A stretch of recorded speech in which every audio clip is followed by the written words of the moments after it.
So today we're packing up and heading out. So I'm going to walk you through the list of what needs to be done before you head out and what needs to be done after you head out of the campsite as far as dumping the tanks. So if you've got full hookups, it's going to be a little bit different, and I'd probably start out by dumping the tanks and starting to flush the black tank. So if you've got full hookups, you're already hooked to the city water connection right here. Here's our black tank flush, and you're going to have your sewer hose hooked up to this port right here, and you're going to have the gray valve open so that any of the shower water, bathroom water, all that will be continually draining, so that tank will be empty already.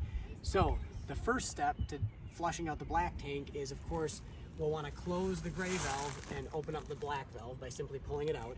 And then we're going to move our hose. Normally we'd have a dedicated flush hose, but for the city water connection, it's potable water and we don't need to change hoses. So we're just going to move our freshwater hose over to the black tank flush port, and we're going to turn on that spigot. And after we've pulled this out and drained whatever was already coming out, then we start flushing it by turning on the spigot and running it through that port. And we're going to kind of watch it as it goes until we just see clean water coming out. The reason I would do this first is because we can just let it go for a while and thoroughly flush that tank while we do the other stuff. If you don't have full hookups, you can skip this step, and we're going to go back inside and we're going to start with some of that stuff on the inside. On the inside here, we're up in the master bedroom, and we're going to want to address this first because once the slide out comes in, we can't get access here anymore. So make sure that you've got the doors closed on the closets, and make sure that you've got the windows closed. In this case, the emergency exit is a little bit different, and it's got this handle that swings over and latches. On the other side, we've got the typical slide, and you kind of want to slam those and make sure they latch. And then we're going to move inside the main area, and we're going to do the same thing. Obviously, we've got that window open, so we're going to close that. We're going to check out over here. We're going to close this window. We're going to make sure that all the cabinets are closed. We're going to make sure that the TV is strapped down. That's a really important one since it is on a swinging mount. Make sure that the fridge is latched closed. Just kind of make our way through and make sure that everything is secured and latched as it's supposed to be. In the control panel here, we're going to open that up. We're going to turn off the water heater, and we don't have to pump any more water, so we're going to turn off the water pump. In the bathroom here, we're going to turn off the vent fan, and we're going to close the lid and lock it. Now we're ready to run the slide out in. And so the first thing you want to make sure is that everything's clear. There's no rugs or anything like that in the way. The slide out moves in a couple feet. It's going to completely block off the doorway there. So now that we've got everything clear, we're back in the control panel, and we're going to press and hold the in button right there. And it's going to come in, and it's going to start clicking when it's done. So you can hold it down all the way until it starts clicking. And you can do this on your own. Since there's two of us, it's real easy. There's a little interference between the carpet and the cabinet here. So I'm just going to flip this carpet up so it doesn't fold up and bunch up. I'm just going to lift it up like that. And then we've got clearance. And there's the clicking, and we're done. Now we can move back outside. Next, we're going to run the awning in. So there's the awning button, and you just press and hold the top of it, which says awning in, until the awning is all the way in and stops moving. There'll be no clicking, and there's no damage or anything. If you hold it down, it just stops when it makes it all the way in.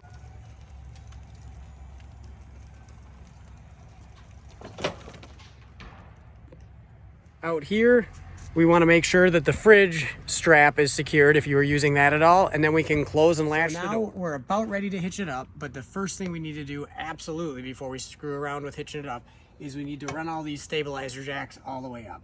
So we're just going to grab the drill and run them up.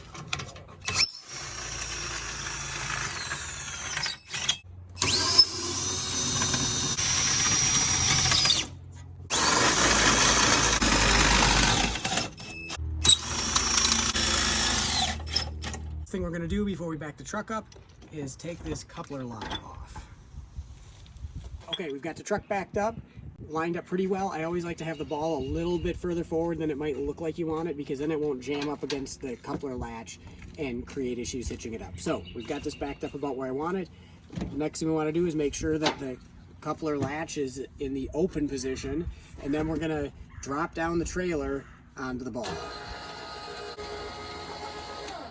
Okay, that's exactly what I was hoping was gonna happen. It looked like it went right in there. To confirm that we've got it seated in there good, we're gonna move that forward, which was really easy because we had it perfectly placed. If it wasn't perfectly placed, this would not move forward and you'd have to try and reposition a little bit. So the next thing we're gonna do then is we're gonna take our little pin here and we're gonna put that in, so now we're locked onto the ball. Now I'm gonna raise this right back up again, and that's gonna make it a lot easier for putting these weight distribution bars, these spring bars on. We're literally gonna lift the back of the truck up while we're doing this because we really need to get a lot of tension off of these spring bars so that the install is easy. Okay, we're gonna try it out like that. So we're gonna lower it up in the bottom, pull on it until it clicks in, and you can see it's not coming out. Then we're gonna go back here. We're gonna take the chain. I'll give you specific instructions for your application, but in this case, we're going to the second rung down. So there's the first rung. We're gonna flip that one over and go to the second one, slide it over the peg, and then we've got a cheater bar, and we're gonna flip that up, and we're done on this side. Now I'm gonna hop over and do it on the other side. We've got the second bar on here, so now we're gonna hook up the safety chains. There's some debate on whether or not you should cross these. On this particular camper, they're basically mounted at the same point. If they're mounted on different sides here, would be another story, but they're on the same loop. So I don't think it makes any difference because you can twist them, but you can't exactly cross them. So we're just gonna hook them up right onto the holes there. And then we've got our breakaway cable, and we're gonna hook that right to the same spot. Technically, this should be hitched or hooked to something else, but there's usually not another location, so I usually just hook it to the same spot as the safety chain. Then we've got our 7-way plug. We're gonna plug that into the tow vehicle, and now we've got everything hitched up, so the last thing to do is run this tongue jack up. So I'm gonna hit the button, and we'll start it going. You do want to watch this and make sure you don't go too far. Currently, there's no marker on here.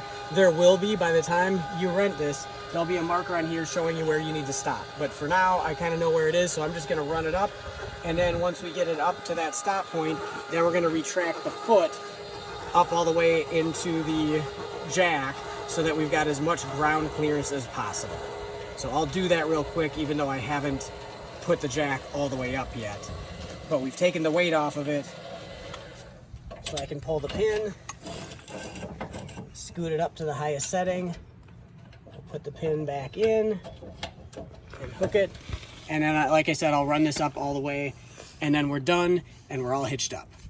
So we've got our anti-sway bar here, and we're gonna put this on. This is an optional thing. These are great, but if you're gonna be navigating into a tight space, these do have a limit in their travel, and so you don't wanna put it in a situation where it's gonna go extend too far and bend something, although you can see the limit's pretty far on this. You could turn pretty tight, but if anything, when you're pulling into your campsite or first leaving your campsite and gonna be navigating some tight places, you might not wanna have this on. But cruising down the highway, if you're taking this thing out of state, lots of interstate miles, you're definitely gonna wanna have this thing on. So we're gonna hook this up and show you how that goes. So right now, we've got this loosened up, and so we can freely move it. So we'll simply hook that there. We'll hook this one in the back, which is basically the same thing, just at a different angle. Then we're gonna put our pin in the back here, maybe. There we go. And then we're gonna put our pin in the front. And then we're gonna tighten this all the way down. And once we tighten this down, that's what gives it the resistance. And we're probably gonna stop about there. So we've now got the anti-sway control installed, which there again is optional, and you might not wanna do it if you're gonna be navigating really tight spaces, turning tight. But on the interstate, definitely a nice feature to have on. Now that we've got it all hitched up, we can remove our wheel locks here. These are kind of a different style wheel chock for a tandem axle trailer. So we've got our tool. We're gonna loosen this up until it gets easy enough to do. You can see, actually I can pull it out, but you can manually do it by hand if you need to loosen up a little bit more. We got this one out. Now we're gonna go to the other side and grab the other. On the other side to get the second one.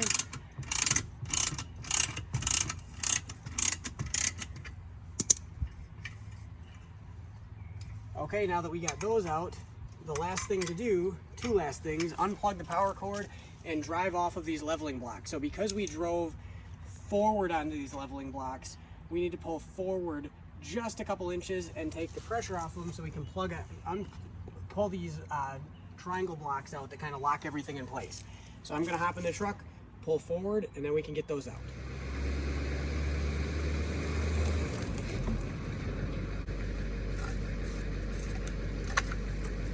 We'll pull those blocks out.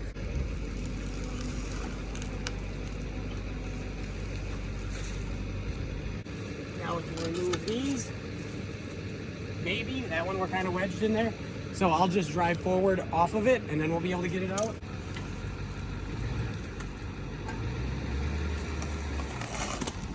Remove this.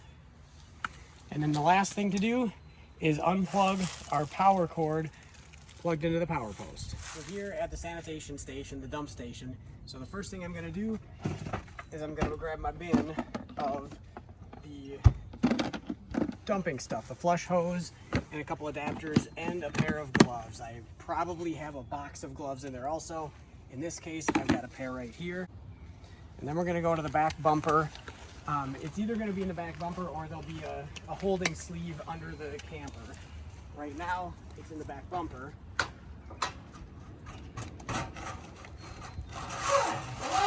So we'll pull out the hose and we'll attach one end over here. There's the cap on it, so we'll take this cap off and we'll take this cap off, and it's not uncommon that there'll be something in there that dribbles out. So that's why we got the gloves on, and that's why we treat it all like it's non-sanitary. And then we're gonna stretch this out and take off this cap. And now we can put that in there. We do have an adapter over here, and this would be more for full hookups.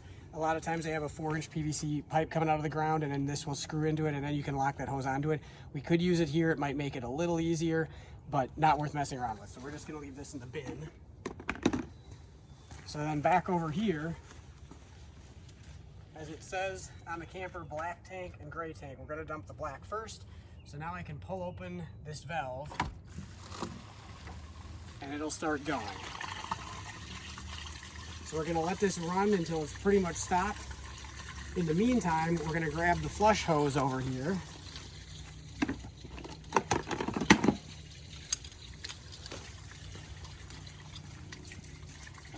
Up to the flush port. There's a city water connection and a flush port. The flush port doesn't really say that it's the black tank flush, but that's what it is. So we're gonna hook up to that.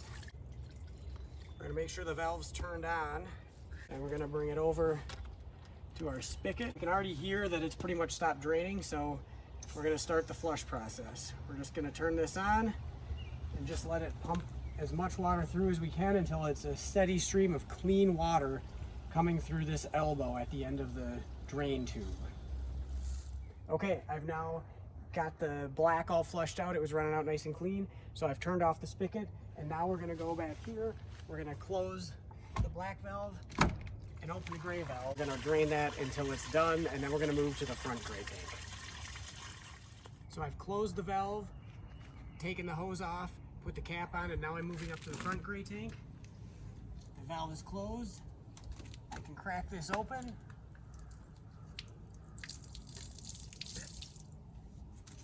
And install the drain tube. We're gonna make sure we're still, and it's really common, there's a big rock sitting at these, like all of them have a big rock, and that's to hold everything in place. So we can come back over here, and we're gonna open up the valve and let the front gray tank drain. So we're almost done. It's just trickling out of there.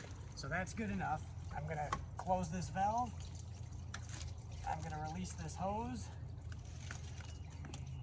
We'll put the cap back on.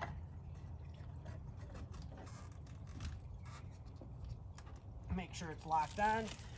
And then we can grab the tube here. We'll kind of dump it out as we retract it. We'll get it all compacted back together again. We'll put the other cap on, and then we're going to load it back in the bumper. The next thing I'm going to do is crack open the valve on the freshwater tank to drain all the extra water out before we head home. It's legal to do this down the highway, so it's one of the last things I do, and then you don't get everything all muddy at the dump station site. Now the last couple things we're going to do before we hit the road are we're going to walk around. We're going to close up the door. We're going to lock it. We're going to swing the handle in front of it. We're going to check and make sure that all the locks and latches are secured on all of the lids. And then we're just going to visually inspect, make sure we don't see anything out of the ordinary. And then we're going to check our trailer lights. And then we're ready to head down the road.